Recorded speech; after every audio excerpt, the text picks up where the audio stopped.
Okay, I think we're live. Somebody want to go check on X to make sure? Still a lag. Hold on. Okay, we're good. Yeah, I see live around my profile. I don't see the post doesn't seem to have turned into a video. You gotta refresh your screen. I did. Do you see the post turning into a video? Oh, the post. As in like on your profile. Oh, okay. No, there it goes. Okay, perfect. Yeah, Okay, it's so live. I'll just keep this over here. Okay. Cool. Well, welcome everybody to the Vibe Combinator Batch 1 Demo Day. Yeah, so for those of you who are new and joining us for the first time, well, this is our first demo, so this would be the first time you're joining us. But yeah, Vibe Combinator is a program that Adam and I started about 3 weeks ago, kind of really to solve one of our own problems, which was we'd been building solo for maybe 6 months. And we found it was hard to stay productive when we were building solo. We didn't know what to do, didn't know where to focus on, and like we didn't have like any kind of accountability or any community or any deadlines when we were doing it on our own. And for some people that works. Like some people are super self-motivated and can just do stuff like that. But what we noticed is that it's easier to build together with other people and stay accountable to them. And you also learn from each other when you kind of talk to other founders that are experiencing the same problems or might have experienced the same problems, and you can like kind of help each other solve things that you've experienced in the past. So Adam and I teamed up, and then we thought like other people probably have this problem, and yeah, the people you see on the screen kind of joined us and started building with us 2 weeks ago, and they're going to demo to you some of their products that they've built in the last 2 weeks. Built and shipped, and in some cases even gotten some revenue. So pretty excited to see that. Yeah. So shout out to Kieran, Juan, Curtis, Anwar / Hanky1, Matt, and our helper / organizer Rashid. But you guys are absolute legends in the books for you guys. There's only going to be one first batch of Vibe Combinator. There's going to be many more batches, maybe like 69,000, 420,000, many thousands.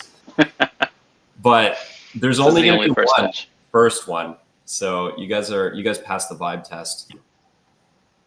Yes, sir. Okay, so first up is Kieran. So Kieran, are you sharing your screen? Not yet, but I can start.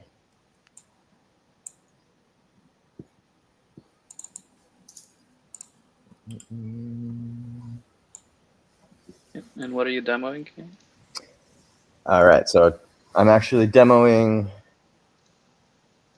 4 different things today, but I'll start with the quick ones first that are just landing pages, essentially, that I built during the Vibe Combinator event.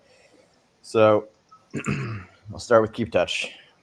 So I got involved with the Vibe Combinator because I did the Vibe Game Jam that happened about a month ago, and I entered my game Souls Online, and I thought it was awesome how there were so many people doing the same thing and keeping each other engaged. And then I saw you guys setting up Vibe Combinator, so I thought it was a great opportunity to keep the train rolling.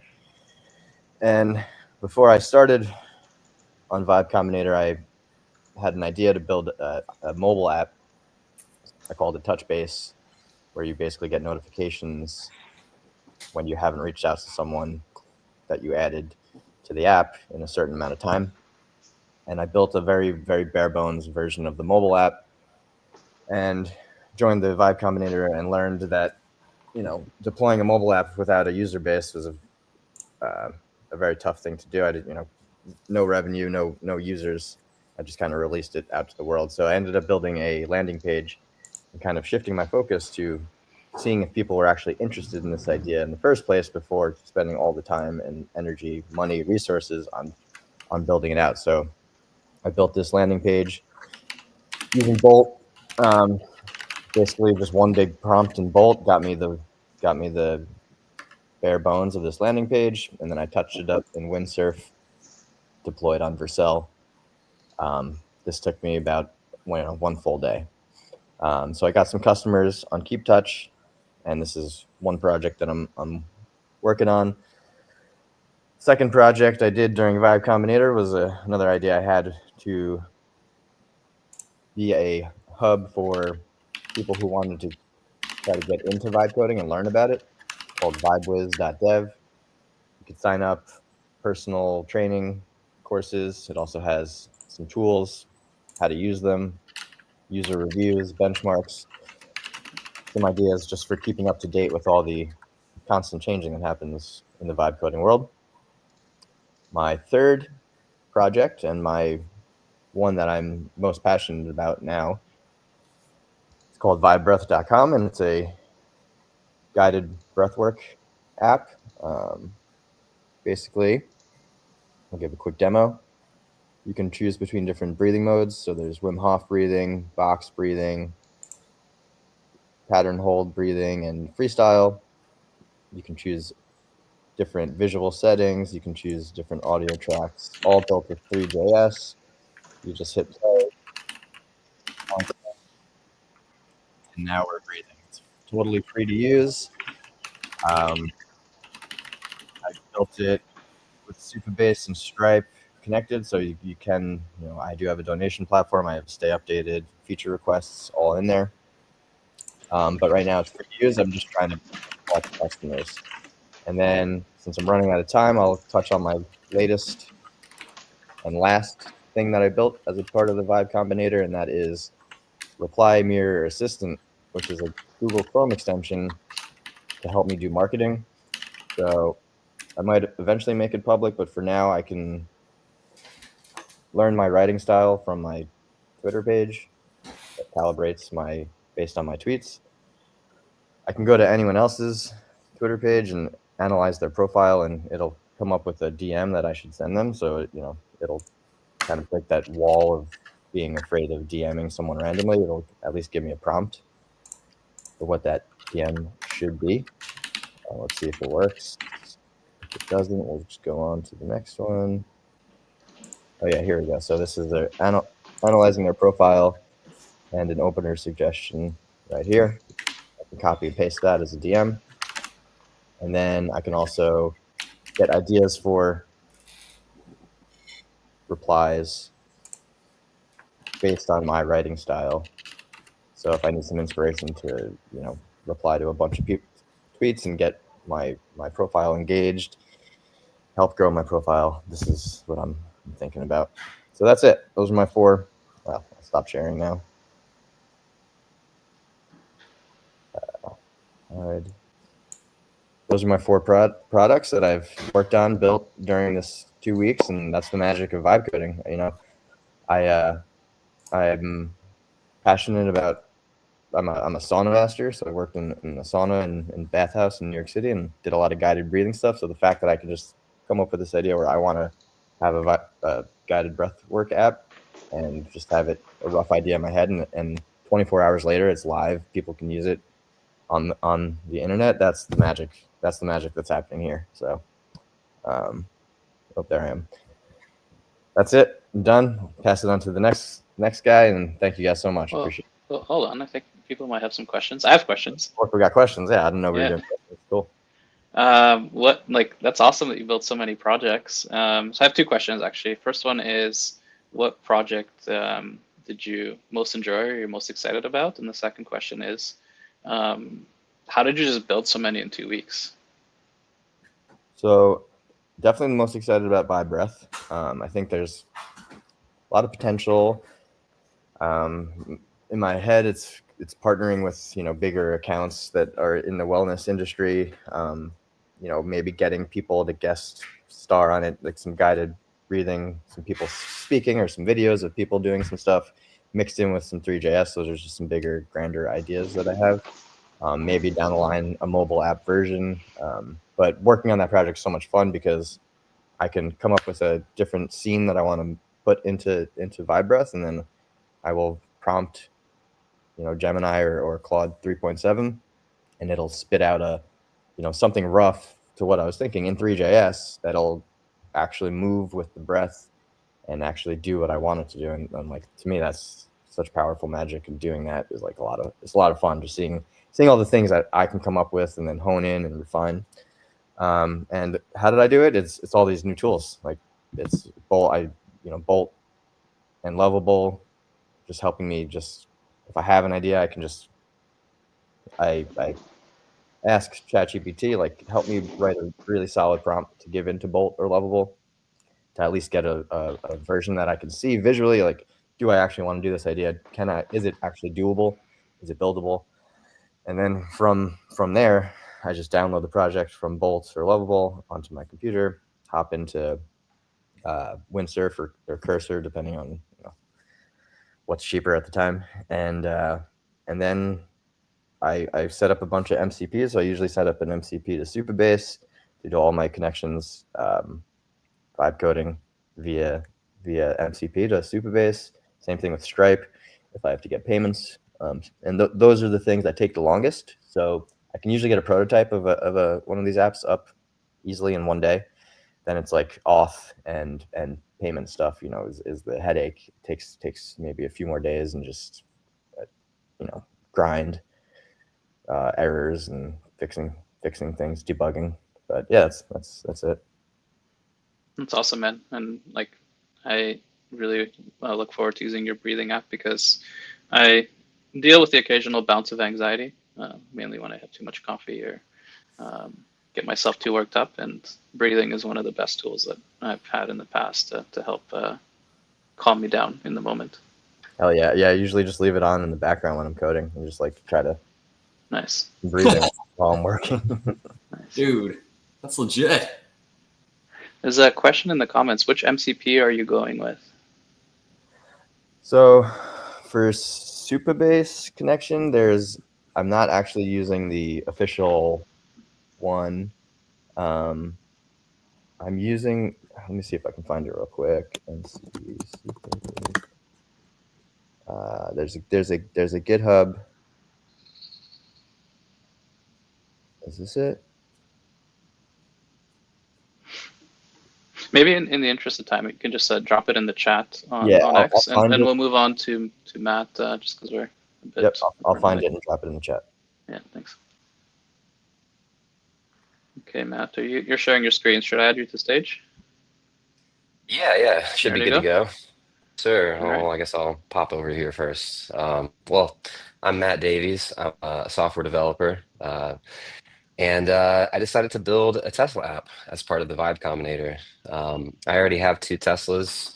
It's something that has always kind of intrigued me a little bit, but I've always hesitated getting into building anything for it, or actually like integrating with the API, just because life just kind of got busy and I just didn't maybe have that incentive to push myself. And along comes the Vibe Combinator and a group of people just sort of encouraging me, inspiring me to push myself for the past 2 weeks to really try and knock this out. So really definitely a helpful thing in the grand scheme of things. But yeah, I'm really excited to kind of just actually be working on these features finally, and getting something put together that really resonates with the things that I'd like to see out of the a Tesla app and the data that you can gather from it.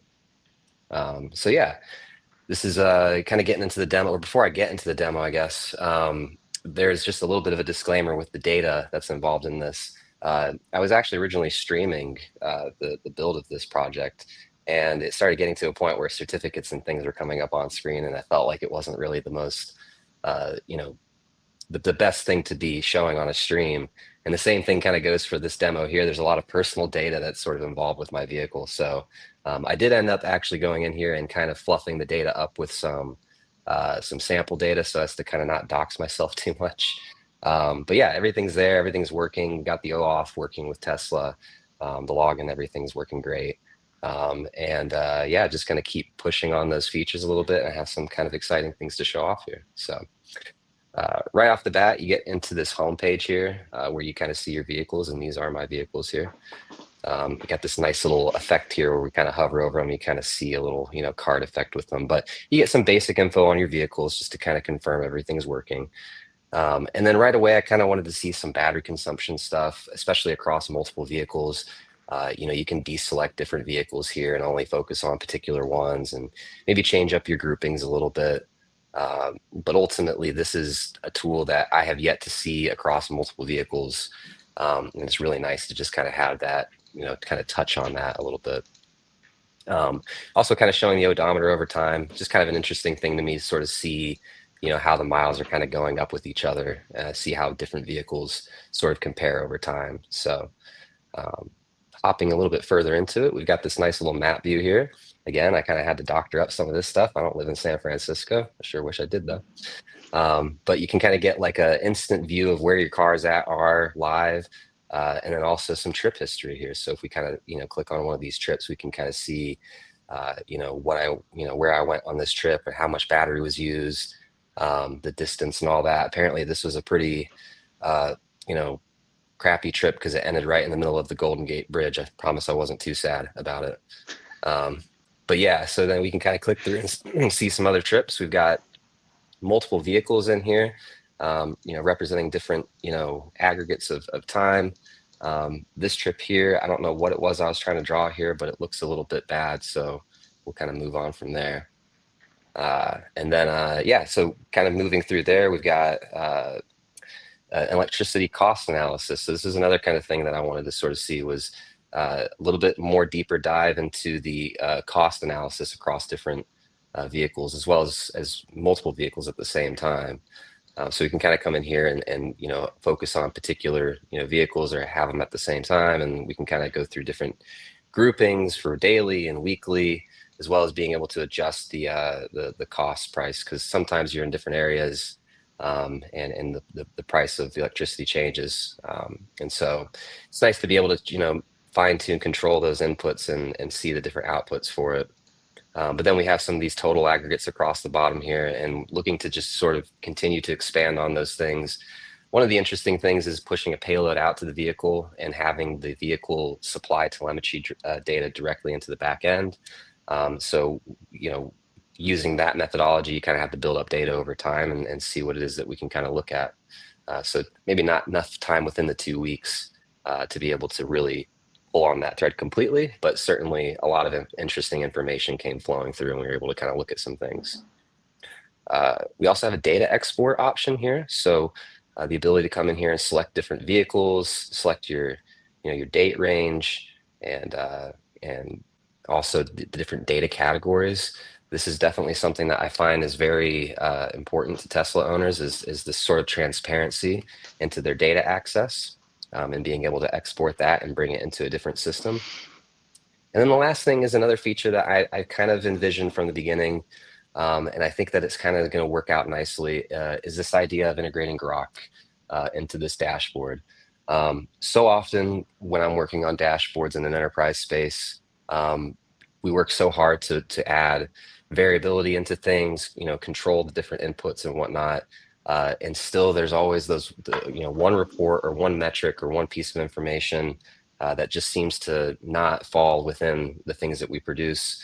And it would always be nice to have an interface like this that might be able to, kind of do some of those extra things for you. So the idea here is that you would be able to hand off your data over to Grok, and for Grok to be able to make you report. So can you make me a report?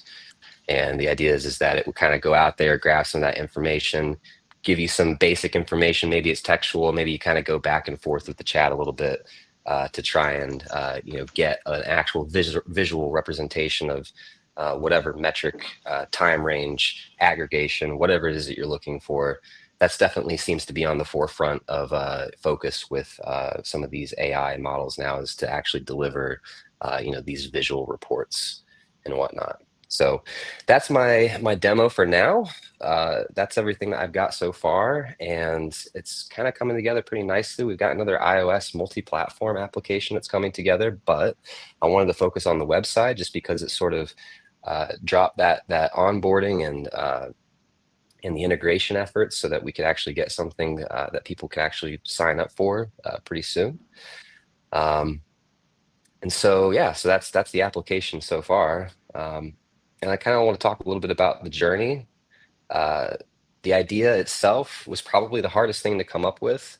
I certainly spent a couple days after joining the Vibe Combinator trying to think about what it is that I ultimately wanted to do. And it really just kind of came from this existing desire to mess with these things. I was just taking my garbage out one night and I just saw the cars and I was like, this is the idea.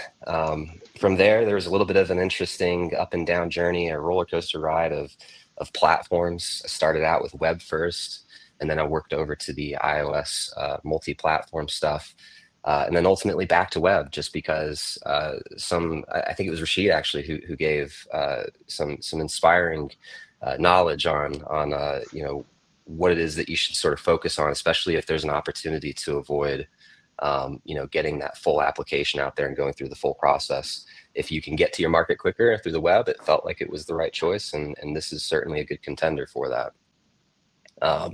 But beyond that, once I kind of got those things ironed out, it was pretty smooth sailing. I mean, it was certainly impressive to see Cursor, which was the IDE of choice for me, to whip through all these features, especially the context of the questions that I threw out to it were certainly interesting. To see how it was able to kind of grab that context and actually understand what it was that I was trying to achieve with it. Um, but yeah, it's certainly been a fun journey. It's been a challenging time, and it's certainly been it's been refreshing, I think, to see throughout all of this some of the same core problems, marketing, platform, some of these edge cases, they're all still there. And so it really still takes a dedicated individual, I think, to get into these projects and to see them through. And I think that's why it's so important to have a team around you of people just inspiring you and pushing you further. For my next steps for this application, I'm going to continue to kind of get this ready for the market, fix a little bit of the slop because, that does kind of come along sometimes. But then, yeah, just really focusing on marketing for the next 2 weeks and seeing where this application goes. I know there's some interest out there for it. But yeah, so that's everything for me. I just wanted to kind of give a quick little shout out to Adam and Stefan for putting this all together, the Vibe Combinator, X for just bringing everybody together on this, and really the communities for just bringing hype behind AI and the whole vibe coding approach. Definitely a big shout out to my family for putting up with me for taking on so much work all the time. And then just all the rest of the combinators, Kieran and everybody else who's going to be showing off their stuff here.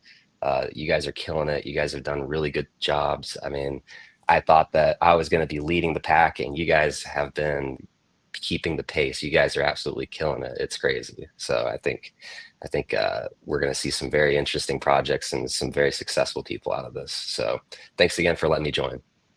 I love that. I love the Oscar speech at the end.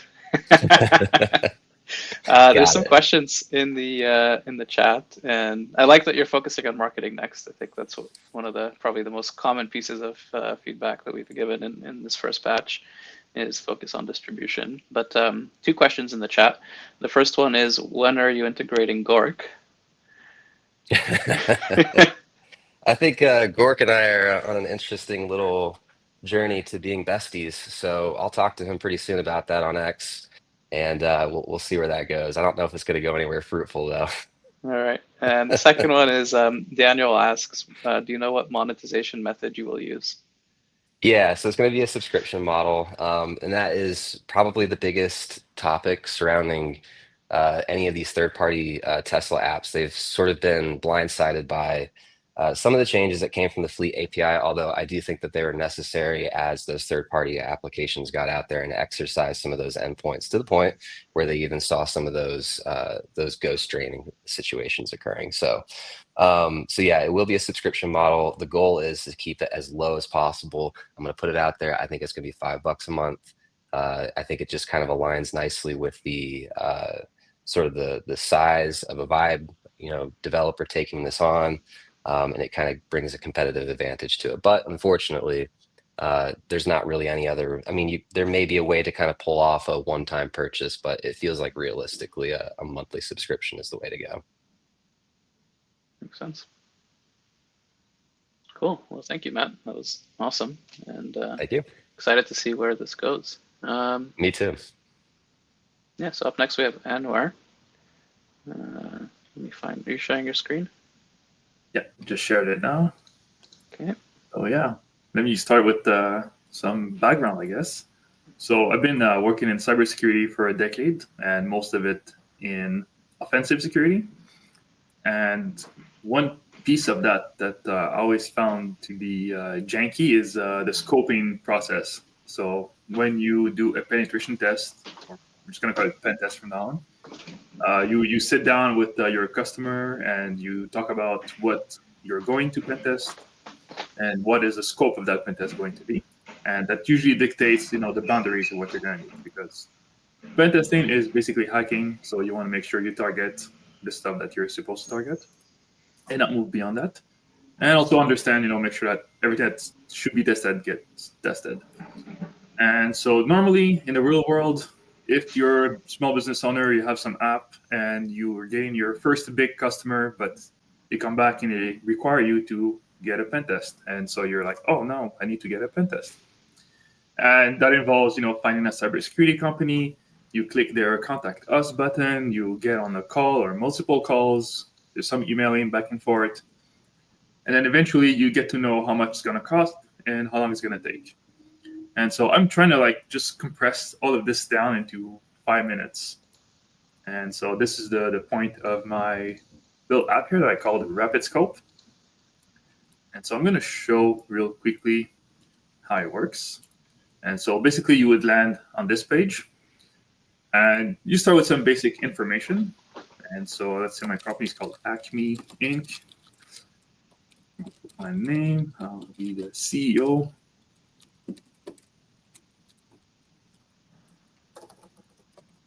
Just gotta make sure I get the validation goes through. So we do ask some basic questions, the same stuff that you would get in a normal pen test call. So like what drives the requirement for the pen test. So most commonly SOC 2 is it's a big driver, so I'll just check that one. And then we move on to the next part. So this is where most of the magic happens.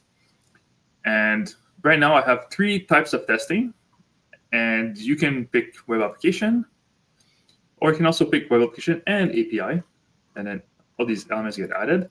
And so you can really craft what you need to get tested. You can really choose exactly what you need and what would cover all your bases. And so, for example, we'll go through each. So web application, normally it's web URLs. You're interested in knowing which roles are involved, and you want a description of the app. And then for API testing, you usually care about knowing what are the endpoints, and you want to access the API documentation and then a description of what the API is for. Then when you just need to do an external attack surface test, normally you just need to list everything that you have that's facing the internet, what kind of services you're hosting, and we take it from here. And so just to show what it looks like, so let's say I have my acmeinc.com website. I want to get pen tested. Then maybe also have some kind of admin dashboard. So I have admin.acmeinc.com. So those will be the 2 things that I'm trying to get pen tested. And so I have as user role public user. And then I could have admin, right, for my admin dashboard. And then if I want to have the backend tested, I can provide test credentials. So I can tell you test admin, and then you give me the password, and then that gets submitted along with your information. And then you can say what this application does. So customers can look at their orders. Admins can cancel them. Very straightforward. Some additional features here. I have like little private information. So just to make sure that if there's sensitive data processed in the app, I'm aware. And also have declaration. So if we test in production, there's always implications. You can always take it down a system during a pen test, always a risk. So when you check this box, it just tells you a little heads up. But yeah, I like to say, so at ShadeSec, we do use a white glove approach to make sure that we are clean in our testing. And then we run our little AI validator. So this looks pretty okay, and it should go through just fine. And then I can show, so once it's validated, of course, there's a size estimation. And I'm just going to show one that does not work. So let's say I want to do a infrastructure pen test, and I'm going to put 127.0.0.1, and I'm going to put devblocks.local. So if you're keen-eyed, you should be aware that these addresses are not going to be reachable by any pen tester because they're local addresses. So I'm going to put that there's HTTPS and FTPS services, and then let's see what happens if our AI catches it. And hopefully, and there you go. So now our AI just checked all the fields, and it highlighted which field needs to be updated, and it also provides you like a little message telling you, hey, maybe you want to update this or add this. So here it's telling us, okay, we need the public IP addresses, so they need to be reachable. So here I'll put the admin.acmeinc.com, and this should work. And that's basically the main process. A more complicated engagement will I will have to test how well that works with our AI. But yeah, once that's done, basically you get your estimate right away. So it should probably take 2 weeks with the cost of $5K. And then you can book your dates right on the spot. So some dates are not available based on how much capacity we would have. And so you would just pick the date that works for you. And from that point on, when you go and finalize, you get a summary. I'm still debating how I'm going to do this. Right now, I'm asking a 50% deposit. I can also do pre-authorization, only charge when I begin the engagement. So there's multiple ways I can do it. And then you can, you'll get forwarded to Stripe, and then you're good to go. So that's the main process. This is a scoping process, which usually takes time and a lot of back and forth.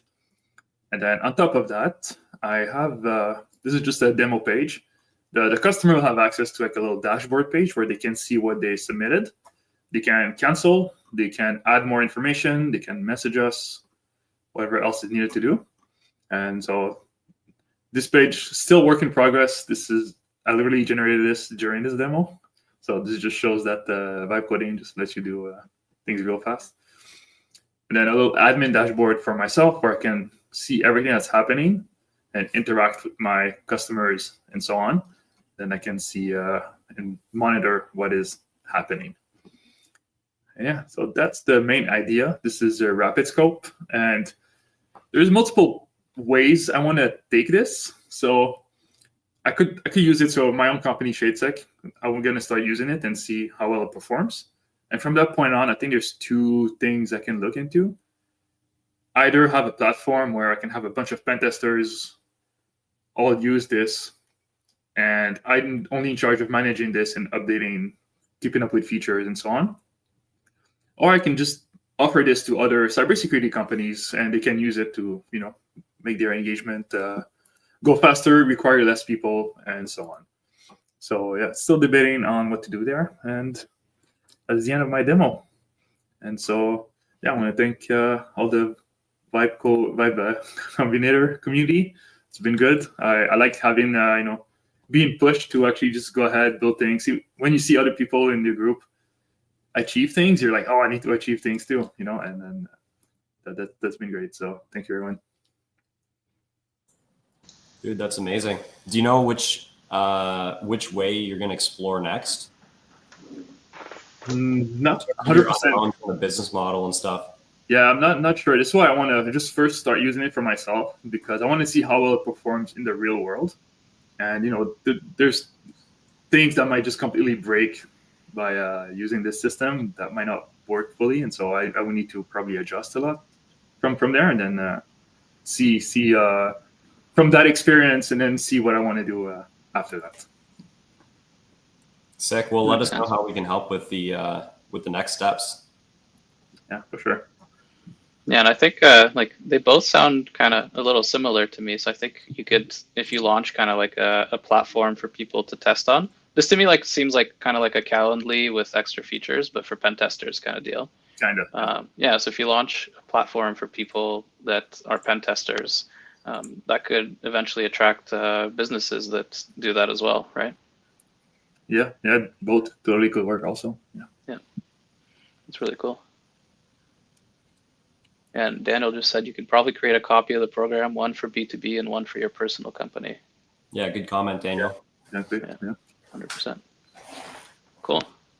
And also, Anwar didn't mention this, but he has another product which he built before this called Slop to Prod, Oh, yeah. which is for Vibe coders like us. I'm probably going to end up using his product at some point to make sure what I built is safe.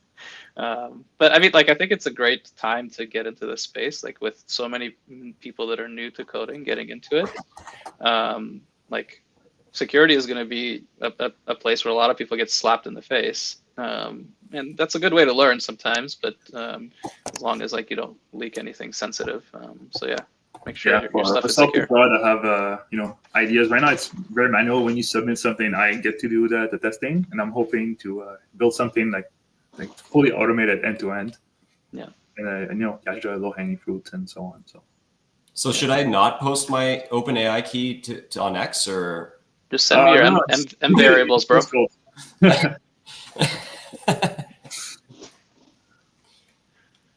Cool. Well, thanks, Anwar. Up next we have Curtis. Curtis, do you want to share your screen and come up on stage? Yeah, for sure. Let's see here. Share screen. Can't see your camera yet, by the way. Yeah, I don't think that's going to work for whatever reason. Okay. Share entire screen. Got it. Can you see the screen? Yep. Yeah. Okay. So yeah, I'm just going to take a quick look at a web application that I've been working on, a SaaS product called Nullhook. And so all I've really done here is just log into the dashboard, and you can kind of see the idea here. Maybe if I go to create a null hook, I'll come back to this, but like here's what a null hook is, right? It's meant to detect when a webhook isn't hit. It's like the absence of something getting hit, right?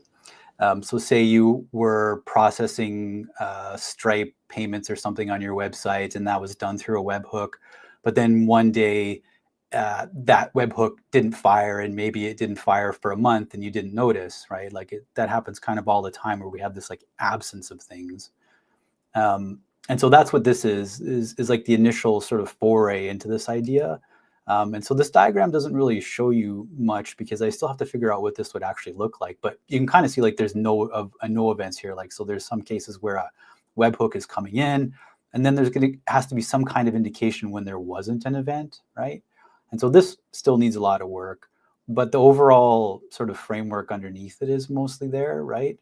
So you have the ability to create a null hook. So you can come in and say, okay, like this is my Stripe payment or something, right? If I spell it right. Hey Curtis, can you full screen this web page? Oh, yeah. Sure, yeah. Make it a little bigger too. So you can give it a name and then like choose what the inactivity time is, right? So say you wanted this to run, every hour or something, right? You expected it to run every hour. You could make that decision. You could choose a notification channel. So if this didn't actually fire within an hour, you could say I'll get a browser notification or maybe an email notification, right? And then you could go and create that webhook, and then you would get this copy of a URL that you could put into your code wherever you're running a webhook, right? Or if you have a backup script or something. This isn't going to work because this doesn't exist right now, but this is the idea. You could use this in your application, right? So you're done creating this. And then if that didn't fire, at some point you would get a notification, right? So for example, I've got a web notification or an email notification. So you would get a notification if that null hook didn't fire. And you can also create like other kinds of channels or something, right? Like, so right now there's just a browser channel and an email channel. So if you wanted to add another email channel, you could say, okay, I want any notifications for this particular webhook to be sent that doesn't exist at example.com. You could add that, right? They all have to become like active. They have to be activated, and then you can pause them or delete them and all that kind of fun stuff, right? But that's kind of the main idea, right? Is like you have all these null hooks, and you create them, you put them into your backup scripts or your code that's running your Stripe payments or whatever. And if this doesn't get hit, then you'll get a notification based on whatever channel you added to it, right? Yeah, and so overall, like this is kind of an exploration of this idea of things that aren't happening.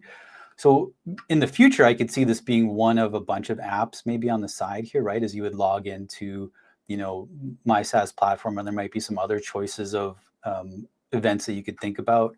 But this is like the most basic potential exploration of what not getting notified on something not happening would look like, right?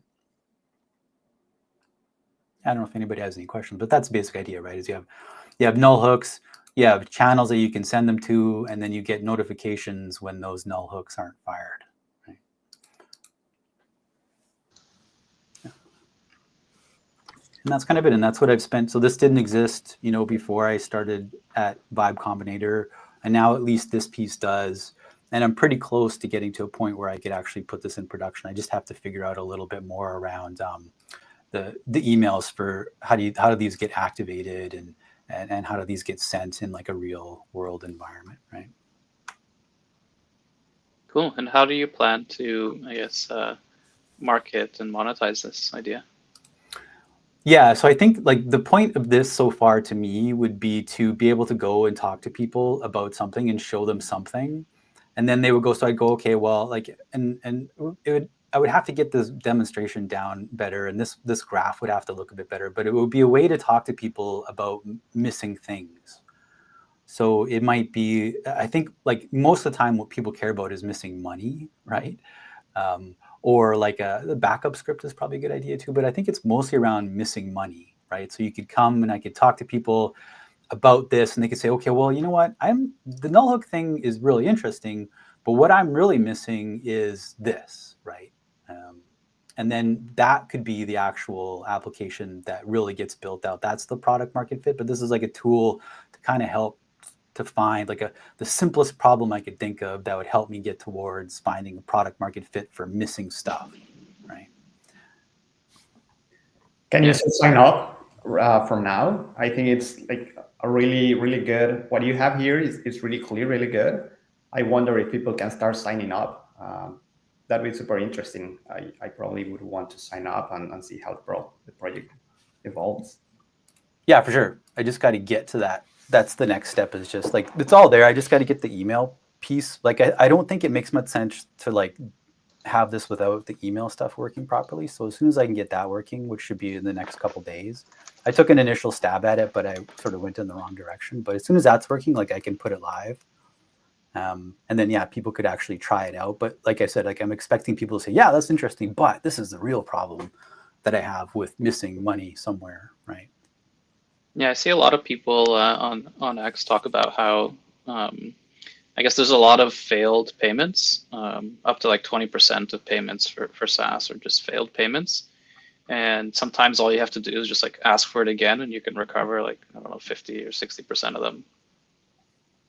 Yeah, that's the whole thing. Is it, like there's all this potential, in a lot of ways, free money lying around, right? There's all kinds of tons of business processes, that you're losing money in just because something didn't happen, right?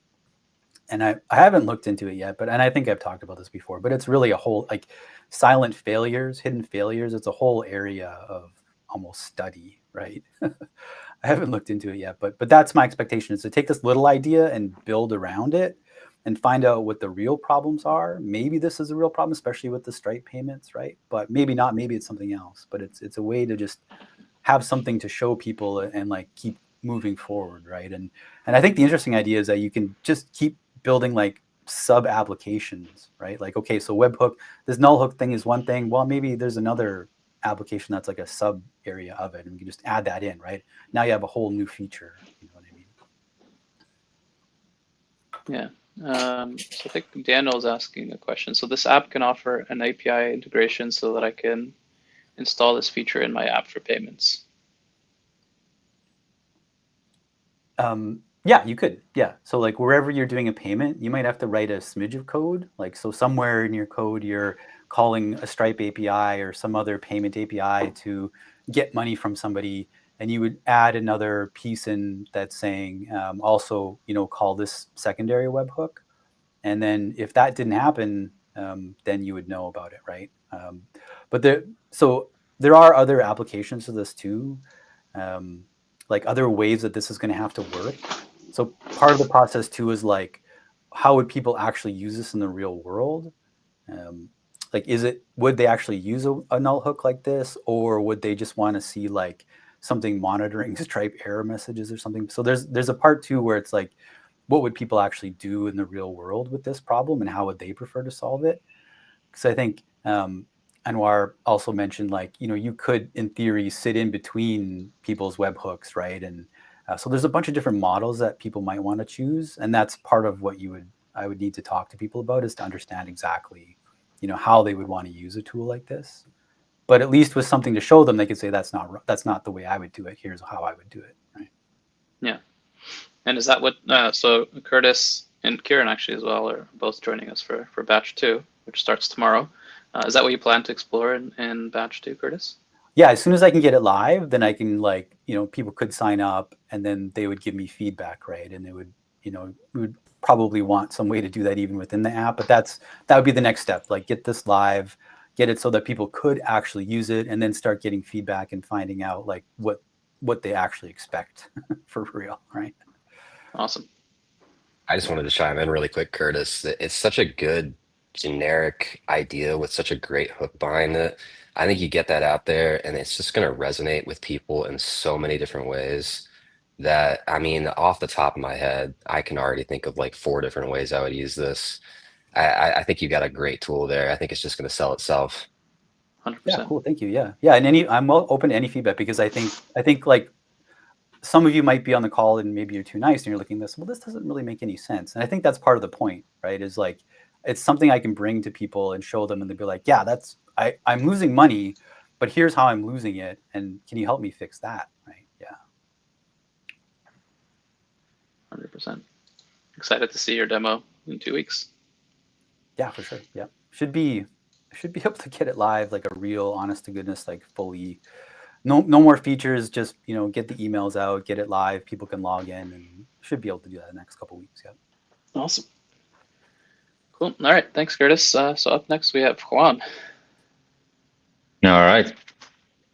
I think I already have my screen. Yes, there. you do.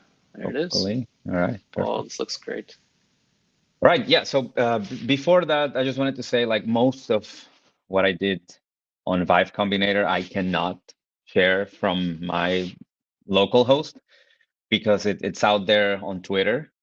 So what I wanted to get from Vibe Combinator was get into trouble, because I was building stuff. There's even a whole earlier version of this app, which was already built like for mobile, and I wasn't promoting it. So this is kind of like me trying to get people as quickly as possible using this app, which is called Memo Chat.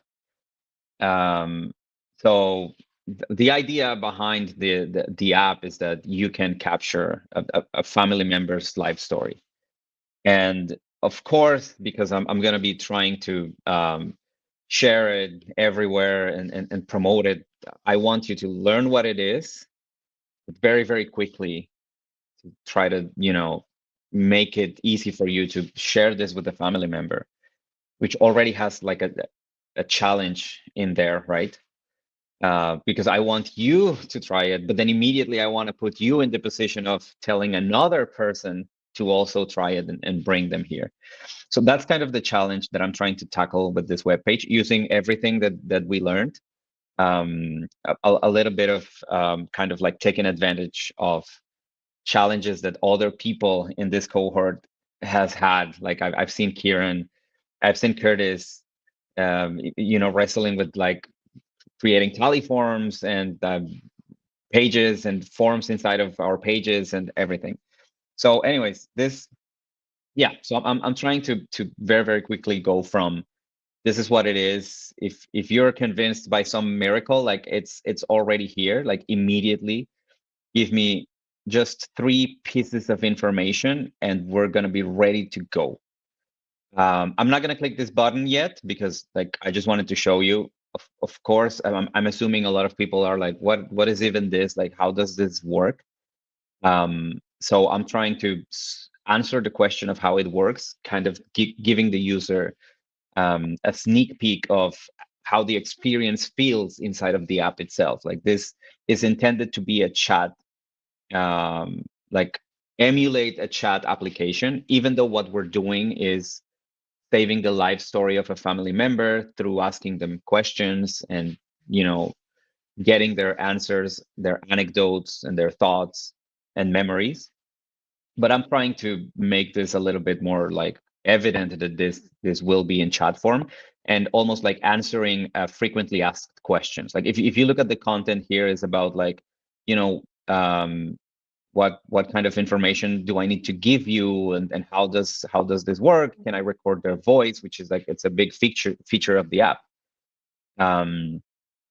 Again, an opportunity to subscribe. Like I'm trying to do this with all of my products, which is like in between sections, there's always a way to go in.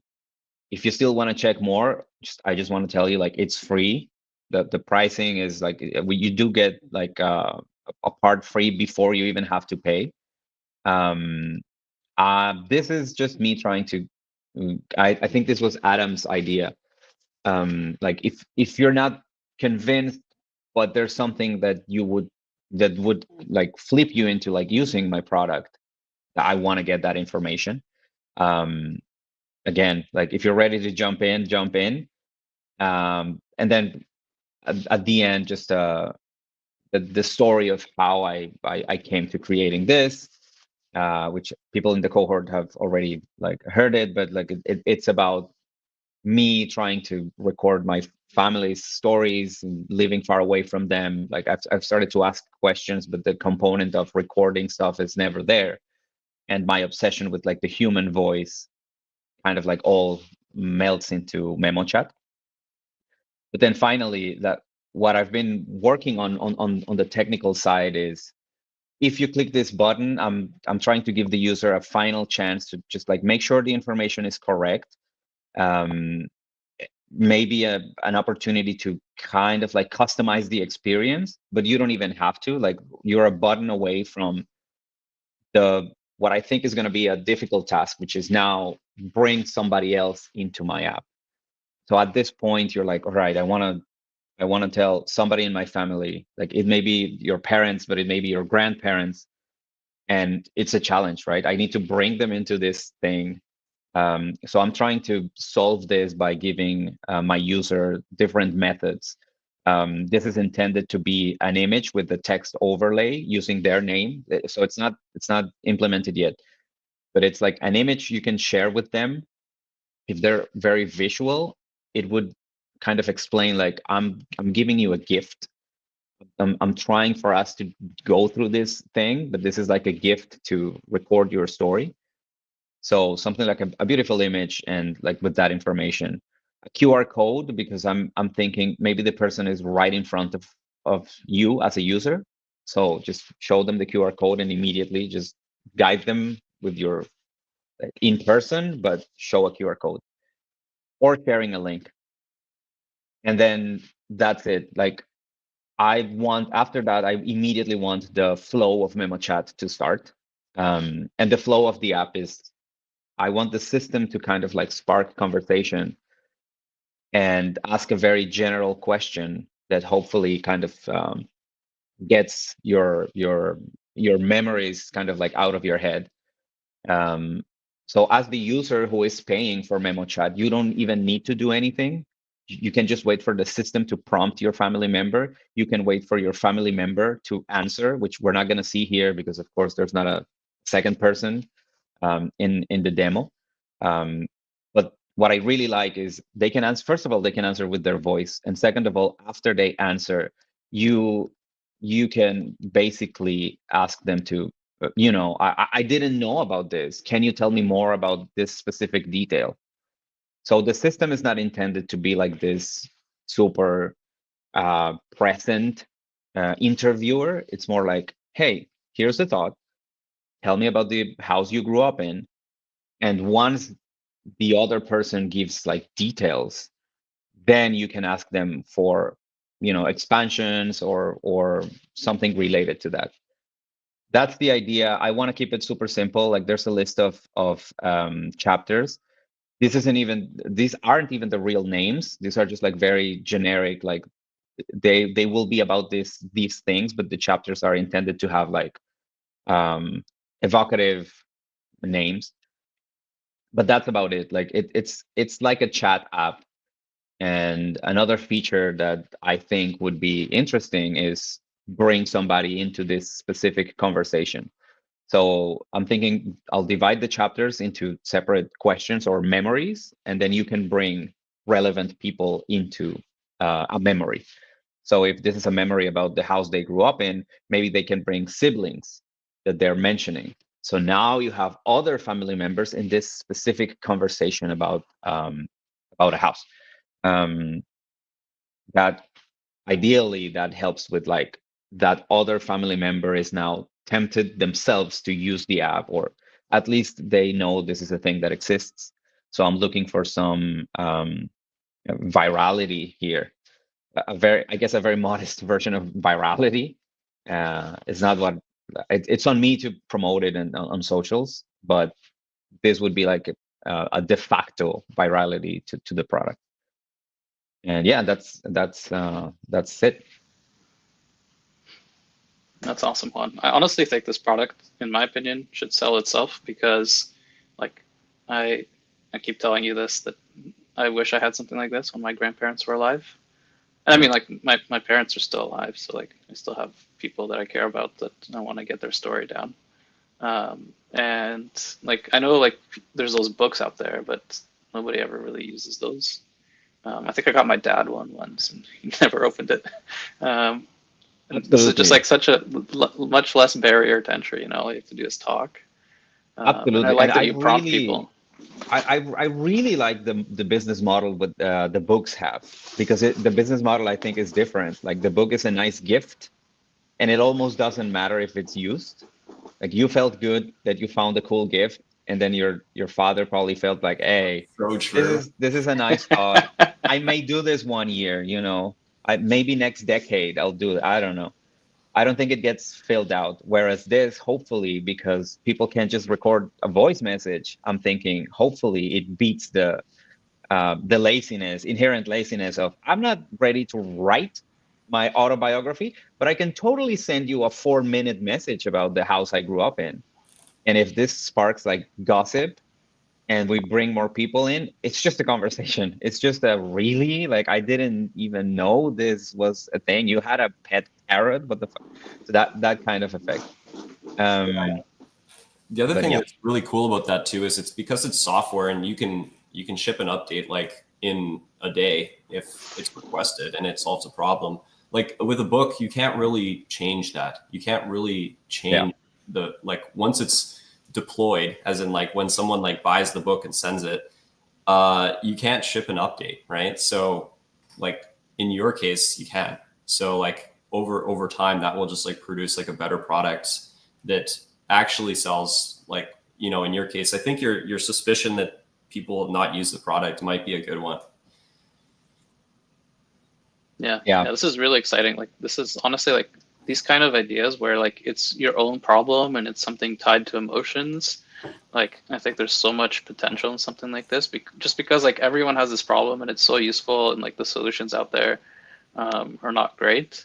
And there's so many ways you can take this. You know, like you could have like you already have the prompts, but you could even have like pictures of like your loved ones from different parts of their lives, and then they like tell you the story behind that picture or something like that.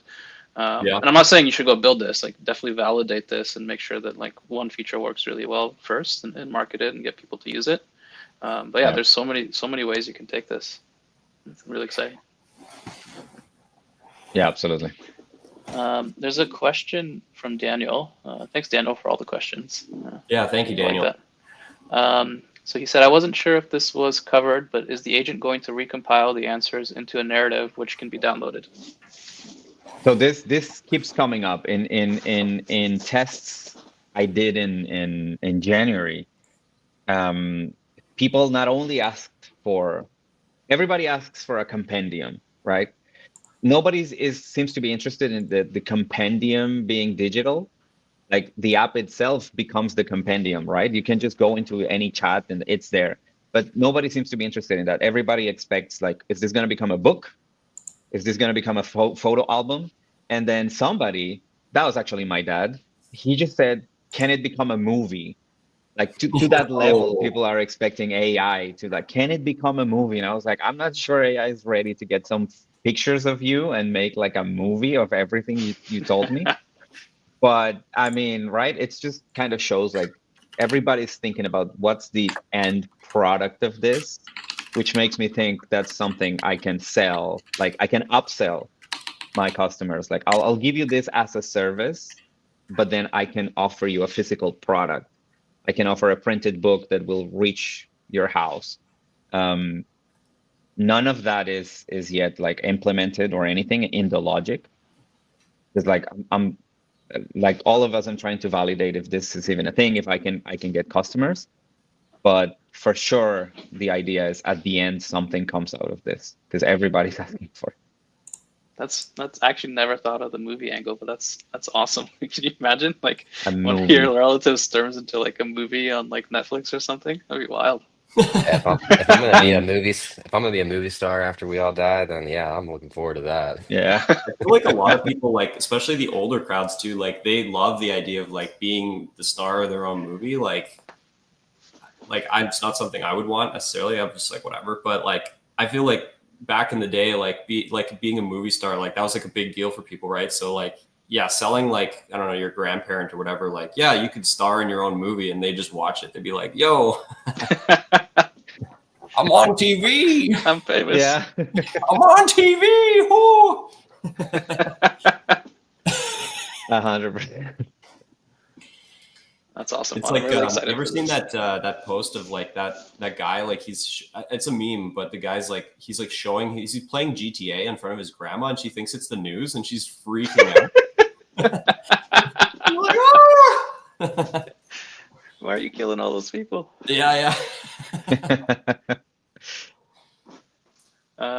Awesome. Thanks, Juan. That was really cool. I'm really excited to see where you take this. You're joining the next batch as well. Sorry, I forgot to mention that earlier, but I am, because very much like Kieran, while I was going through this batch, again, the hardest part for me and the best part for me is like how much I've learned. Like I guess my bigger achievements are like on Twitter and the things I've done there, which I had never done before. But I also created a whole other product which is the one I want to use for the second batch. And it's got nothing to do with this one. And promoting it, I think, I've spoken to people, I was speaking about this yesterday, and somebody who's in marketing said, you probably will need to walk into stores and offer this to like shop owners physically. And that actually has me a bit excited, like going door to door and offering like a QR code based product on, in person. But I mean, I don't know. So anyways, all of that coming on batch 2. nice. Once you start shipping, you can't stop. Yeah, I'm starting to get a liking for like learning. I've always liked learning something new. It's just that marketing's a bit scary. It's a very social something new. Like it's not like computer programming. Yeah. But for sure, excited. Cool. Thanks, Juan. Up next, we have Adam, one of the OGs and co-founders. Hey, what's up?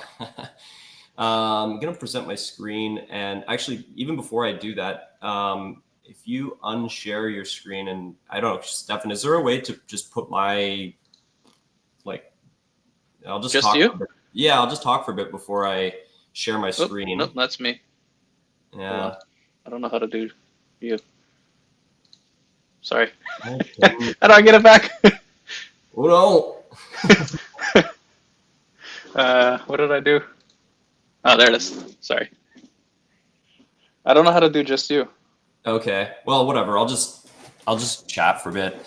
Yeah. So, hey guys, I'm Adam Johansson, and I, with Stefan, started Vibe Combinator like 2 or 3 weeks ago, and I'm honestly just blown away at the success that you guys are having, and that like we get to all share in. Like it's just it's crazy to me that like 3 weeks ago, this was just like an idea for Stefan and I to like continue working on our projects and feel a little less lonely. And then like fast forward 3 weeks, you guys are launching like straight up apps to, you know, help people breathe better, to connect Teslas to cybersecurity, to like literally just helping people like store family like artifacts, like their voice. Like it's just crazy. And so what's cool for me is like both seeing that, but as an organizer, but also like as a member, because I'm also here to present like what I actually worked on for the 2 weeks that this batch was. So yeah. So this, like, I didn't get as much done as I wanted, but I still made some pretty good progress. And I think my overall accomplishment as a member was that I have like a new sense of kind of, I have like, let's say, call it a green light, or like enough validation and confidence in the idea that I've been working on that I'm ready to basically just go full time and work on it. Because I was kind of hedging with different products and doing different things. And now I'm like, okay, how do I go all in on this? So the product is called Printboard, and it's basically an AI powered vision board creator. And before I tell you like what it is or whatever, I'll tell you the story, and then I'll show you what I built. So I'm sure you guys probably have felt like lost or distracted or confused or like worried or unsure about life, and like what's my life going to be like. You know, thinking about the future is often like a big source of anxiety for me, and it took me like 31 years to figure out why. Bottom line is I just for 31 years did not have a clear vision of what I wanted for my life, and a lot of my own vision was from other people. It was things that I picked up from here and there, and a lot of it was like what Peter Thiel talks about with like mimetic theory. Like we kind of seek the things that other people have, not necessarily because we want them, but because we think they have value. Like if someone has a Ferrari, we think, oh, that person's like successful and they must have lots of money and nice dinners and whatever, and I want the Ferrari now. So it took me a long time to figure out that that's just it's not good for me. And even though my life on paper was getting better, my soul, my happiness was like at an all-time low. So anyway, I ended up having what you'd call like an existential crisis. I went to therapy. I realized like a lot of my internal dialogue was like a lot of I should do this, and it wasn't filled with anything to do with what I actually wanted. And you know, this is kind of where Printboard and the whole story starts. Like I really believe that when you look for things, like you find the things that you need, the universe like gives them to you in very weird ways that you don't expect, but if you're open to it. And at that time I came across some content from Joe Dispenza, who's like a neuroscientist, and then Chase Hughes, who's another like neuroscience guy. And they talk about like the neuroscience of vision boards and how you can essentially program your subconscious. And I like to say that like vision boards are like prompt engineering for your subconscious, and your subconscious brain is what essentially dictates your habits and your goals and your emotions. And it is what is like essentially intelligent about humans. It's not like our rational thinking. It's really our intuition and our gut think, you know, that deep part of our psyche that we don't fully understand. So anyway, I was like middle of doing therapy, and I was like, well, this is cool. Like, why don't I just try and build one? I have literally nothing to lose. And like basically in 3 months after creating a vision board, my life completely changed. Like I immediately noticed I started saying, my internal dialogue went from I want this, I don't want to go to the gym, or I do want to go to the gym, instead of I should go, right? Like I was much more clear about what I wanted. And then over the following 3 months, I essentially got back to the gym consistently. I started going to hot yoga. I became a happy person. I met my girlfriend. We fell in love. And I quit my job to start building kind of the life that I wanted, like the everyday things that I want to do, which is just build things like Vibe Combinator and Printboard.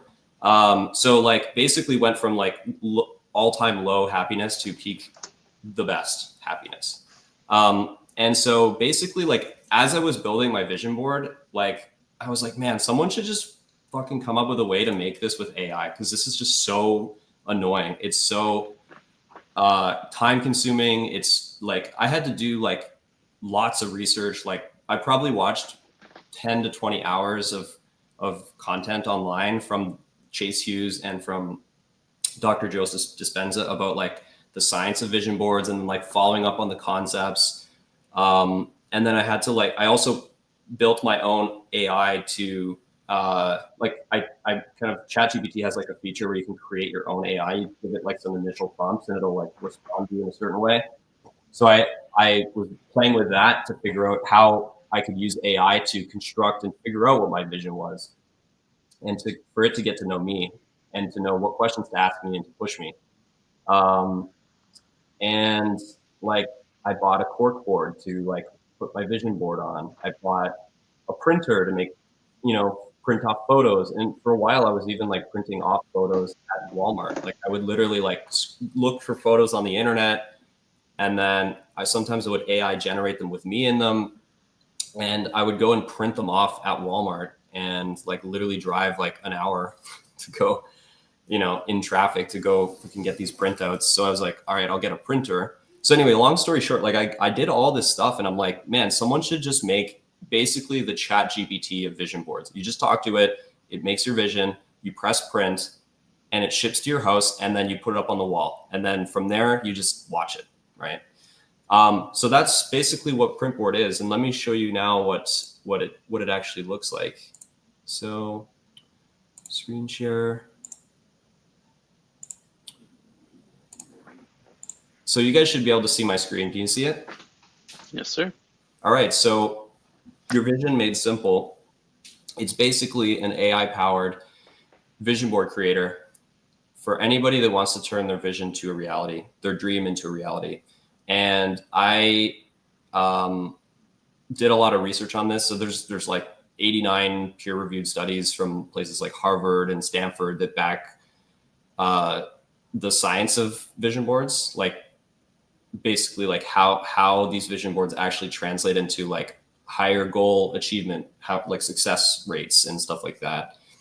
And so this is just the landing page. And for my 2-week batch, what I wanted to do was like build a landing page that could communicate the basic product to people, offer a founding 100 kind of pre-order, which I'll come back to, but then start figuring out what the story, how to tell the story and how to like market and where to market essentially. So that was my goal. I didn't actually get to finishing the I was planning to make TikTok videos. I did make the account, but I didn't end up filming anything and sharing it on TikTok. But I got pretty close to like I finished the story and how to market it and got all the clarity on what to do next. So basically, next batch is just going to be me making TikToks for Printboard and actually working on the product.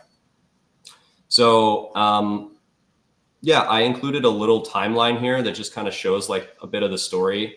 I think it was important to share the story because I think like the story is a big part of the product and like the brand and like why people would want to sign up.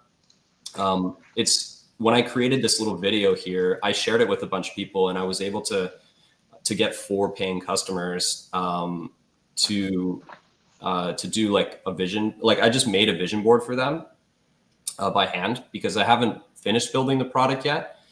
But there were people asking like, hey, how do I use the product? Can I get set up now? And I was like, well, I don't have the product yet. So maybe I can just like make a vision board for you. Like I'll just use Canva and we can just do everything.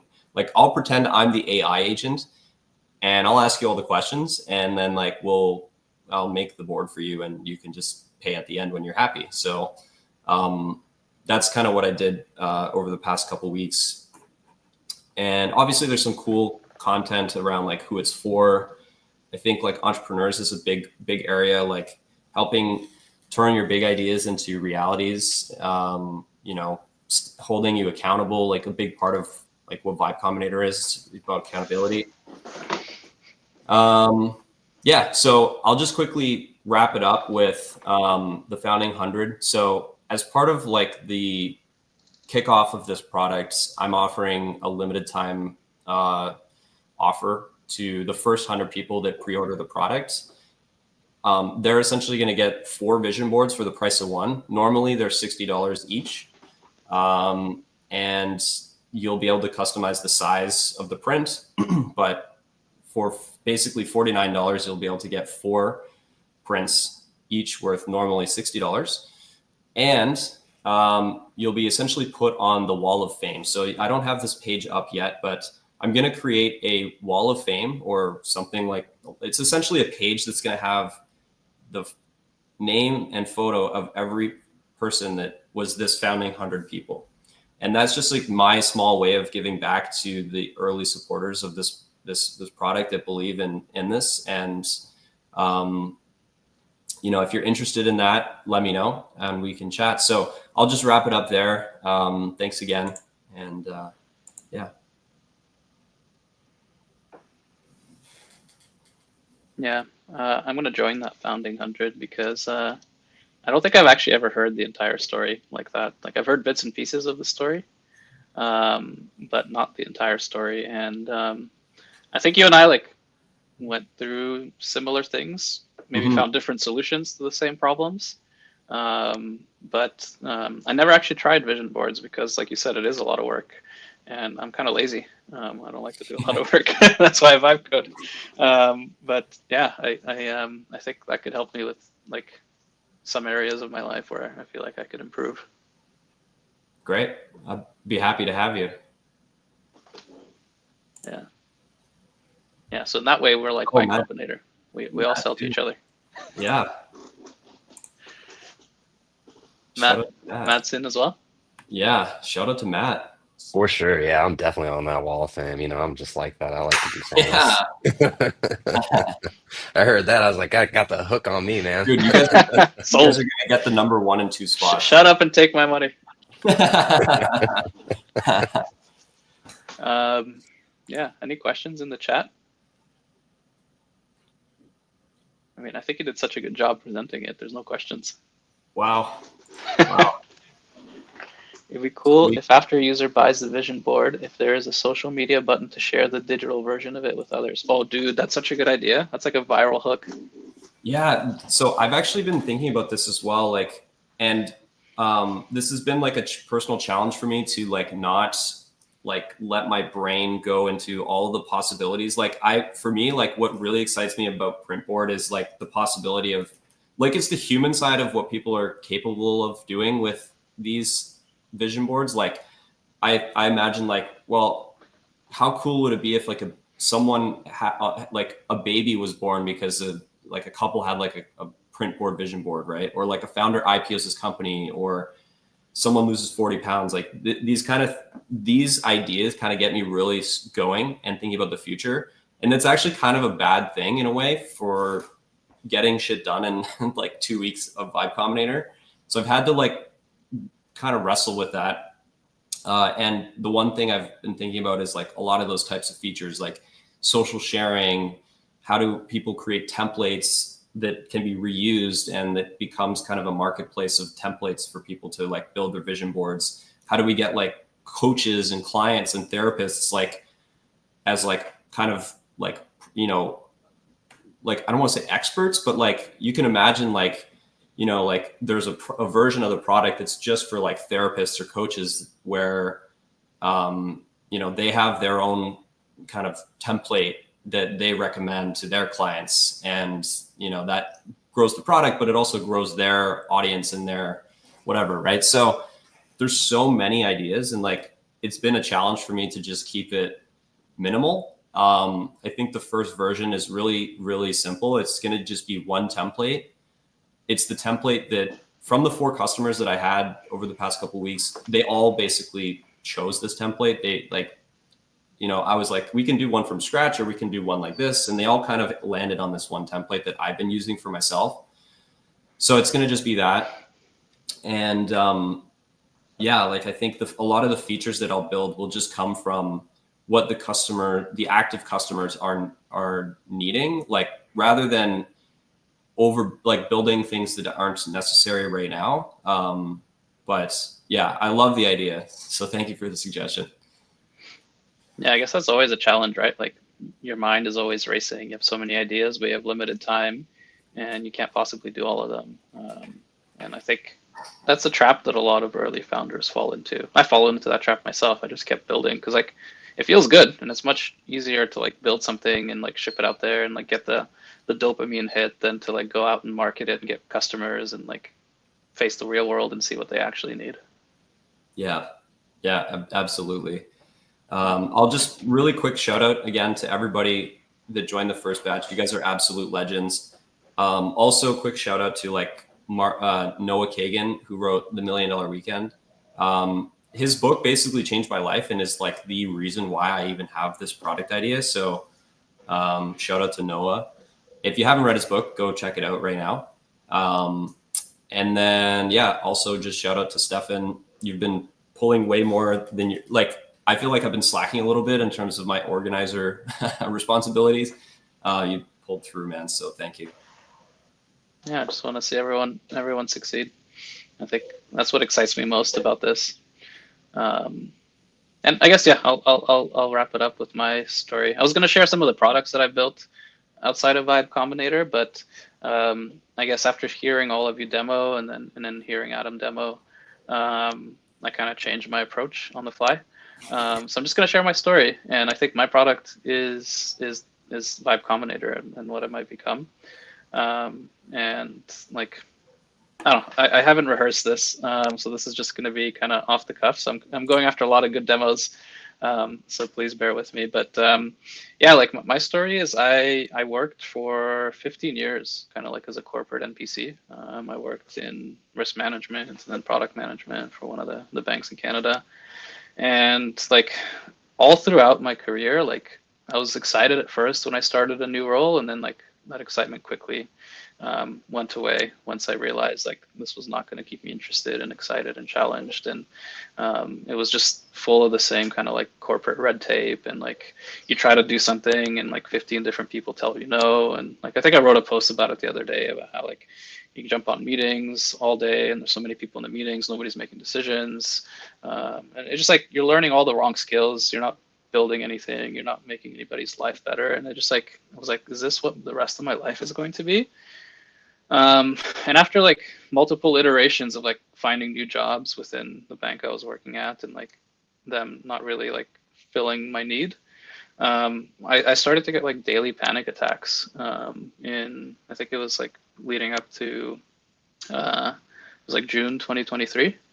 And I think it was just because like I was not living the life that I wanted to live. I was kind of playing it safe, living like taking the safe road, which was like keep my high paying job where I'm not fulfilled and I'm not excited, I'm not challenged, but at least I'm making money and like I live in an expensive city, so like, you know, like maybe I just have to suck it up and do that. But like something deep inside me was like, no, like you are meant for more than this, like go do something else. And like I'd been following people like Peter Levels and Mark Liu and Tony Din and like all those guys for a few years, like pretty much since COVID started, and I got online on Twitter, and I just kept dreaming. I was like, I wish I could be them. I wish I could be them. And then I think eventually it just like it caught up to me with the anxiety, and like I spent a long time, like maybe 6 months. I got into therapy, and I guess the very first step for me was honestly like, and Juan actually shared his own story the other day about like how he's like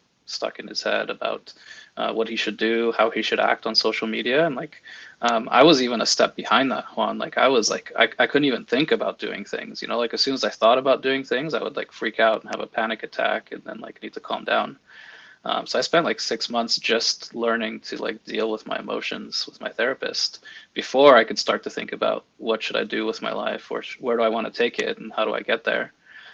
So yeah, like the first 6 months for me were just like learning to deal with like all these emotions that I had repressed for years because I was like playing it safe and taking the easy road.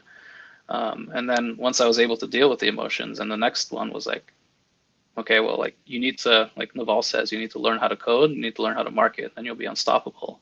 And I always thought both of those skills were beyond me, but I was more technical by nature. So I was like, maybe I can try coding one more time, because I tried it in the past and it didn't work. But I was like, maybe I can try one more time. So like about a year ago, I started taking coding courses, and luckily this time I came across a pretty good one. It was Harvard CS50. And the instructor there is just amazing. Like the guy just like introduces you to coding in such a approachable way, even though he starts with C, which is a bitch of a language, but it's very, very approachable. And yeah, he kind of first gave me the hope that I could do this. And it was also, I think, a lot of my therapy. Like I learned to sit with discomfort. And there was a lot of discomfort when I was trying to solve some of the problem sets in that course and couldn't figure them out and had to like spend days or weeks on them and figure them out. But once I was able to figure them out, like it kind of like built this traction in my head. Like it built this like, I guess, track record of like, you can do this because you've done it before. You can keep solving these problems because you've solved them before. So then like I finished that course, and then I tried to build something, and I was like, I don't know what to do. So then I'm like, well, maybe I need to learn JavaScript, because I didn't really cover that. So I went to learn JavaScript. I took 2 courses on that, and I'm like, okay, maybe I need to build something. And then it's like, well, I still don't know what to do. You know, like I'm sitting there staring at the terminal, and like I tried Cursor, but it didn't work out for me. Like I tried it in August of last year, it didn't work out for me. And then I remember seeing a tweet from Peter Levels, which was like, the best way to learn how to code and to build is to just go do it. So late last year, I just started building. I just started building stuff. But I did it wrong. I was building in private. I was building, my wife had this idea about like an AI that manages your schedule. And I'm like, well, I could use that because I'm terrible at managing my schedule. So I just started building that. I started building that like right after Christmas. And I got like the MVP done in about a week with a lot of help from AI. But then I was like, okay, well, I need to put this on the internet so people start looking at it. But then I was like, well, this is like attached to my Google Calendar, and people are going to need to like pay for this, and they're going to have personal information in here, blah, blah, blah. And I was like, I asked ChatGPT, like, how do I secure this? And then I went down a rabbit hole of like security for 2 months, trying to secure the back end of this application.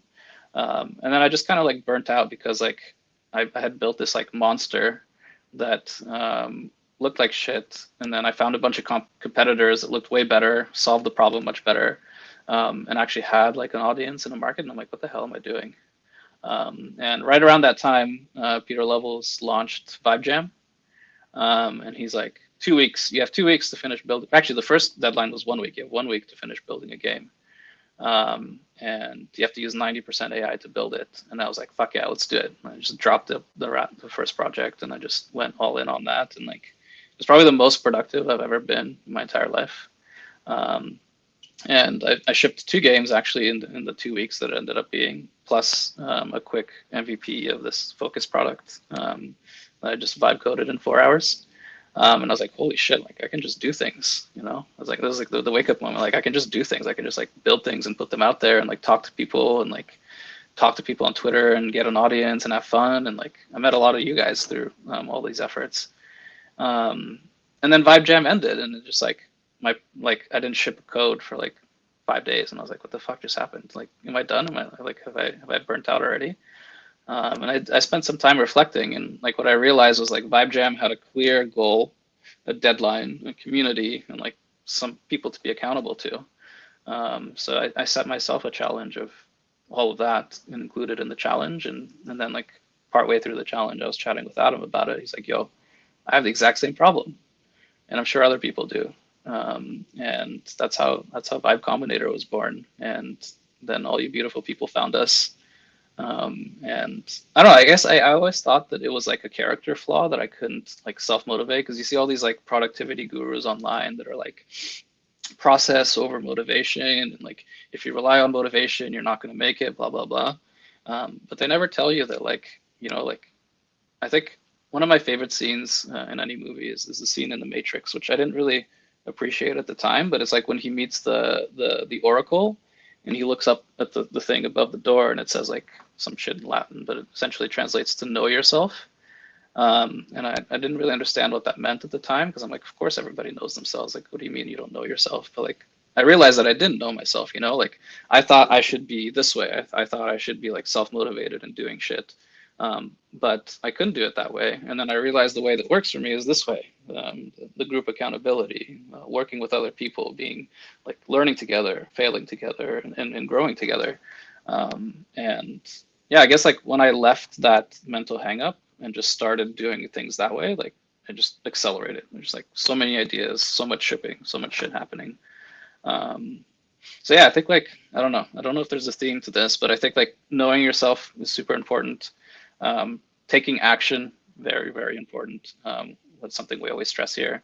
And also like overcoming, I think a lot of entrepreneurship is like, I think a lot of us know what we need to do. I think the things holding us back are more like mental hurdles, like Juan expressed and I expressed in my own journey. They are like mental hurdles that are holding us back. And I think that's something that we're going to continue to explore in Vibe Combinator. Like, how do we level up and go past those mental hurdles that are holding us back from achieving what we want to achieve? And that's like, I don't know, like that's honestly something that's I've been interested in for a long time. Like the Huberman aspect of like performance and health and etc. So it's really cool to like combine so many of my interests in one product in this community, and then like help other people go through this and like build and ship and unlock creativity. Anyway, I'll stop my rant and I will share something on screen. One second. Is it working? Yeah. Yeah. Can you guys see it? Yeah. Okay. So what this is well, the Vibe Combinator logo, but this QR code here will bring us to our website, which is on the back. And the reason I'm showing you this is because I guess I'm new to marketing. I don't know how to do it very well. I feel like I've been doing it wrong. Maybe doing too much of it or too little or not in the right way. But essentially what I want to show you is like we have a website where you can come and understand how this program works. You just saw a demo of kind of what the outcome of the program is with the demo day and all the cool shit that people have built. But essentially like you come, you sign up for it on our website. There's a form. I guess you click join next batch, you fill out this form, pay the $50 Stripe fee to join us, and we have a program kicking off tomorrow, and then every 2 weeks after that, essentially, so May 20th, June 3rd, etc. And yeah, then you join a private Telegram community, and you get access to a Notion database of kind of like the program structure. I guess we've taken some feedback from the first batch, and we've added more structure to that. Like, what should you do each day? What should you, I guess, what should you do on each individual day or each week or whatever, however you want to split up your time. And we have like an ideas database, we have a resources database, and it'll just keep growing as we get more feedback and add things to the program. But yeah, the goal is like work together with a community that holds you accountable to shipping and to marketing, talking about your story, and learning together, not being afraid to make mistakes, but as long as you learn from them, and keep shipping and keep going. I think like the most important thing with this stuff is to keep going, and to outlast the people that give up after like 1 or 2 or 3 failed launches or whatever.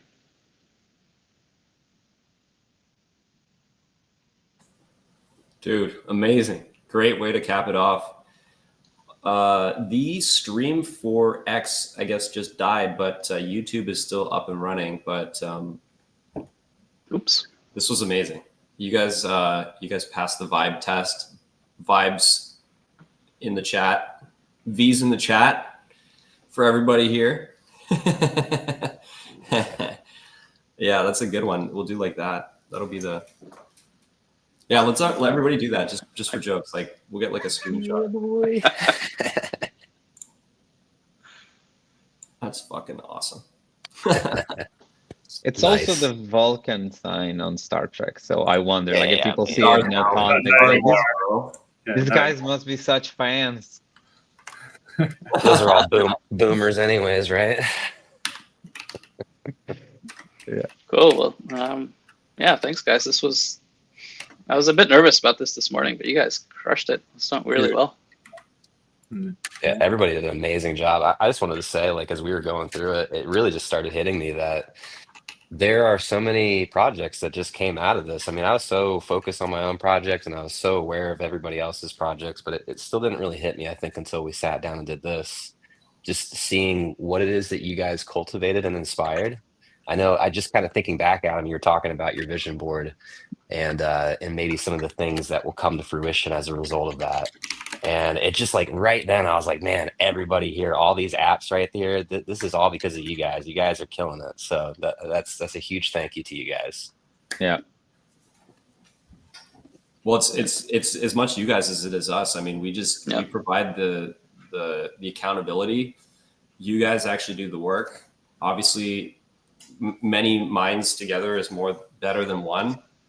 And just if we can even just hold you accountable to what the thing that you want to do anyway, then if that's all you need to get your product out there and like change the world in your own way, then yeah, that's awesome. Yeah, I wouldn't minimize it though. I mean, I think the True. reality is all of us are so capable of producing something. And while it might seem a little minute, just that little push over the edge is just so much for so many of us. So I think I think it's really a big thing. Well, we're really happy you found value in this, and you are all legends for joining the very first batch. There will only ever be one first batch. But you joined us before, like we were just like nobody's on the internet, and you believed in us. Yeah. And that's very much We all are. appreciated. Mm-hmm. Yeah. Wouldn't be possible without you guys, obviously.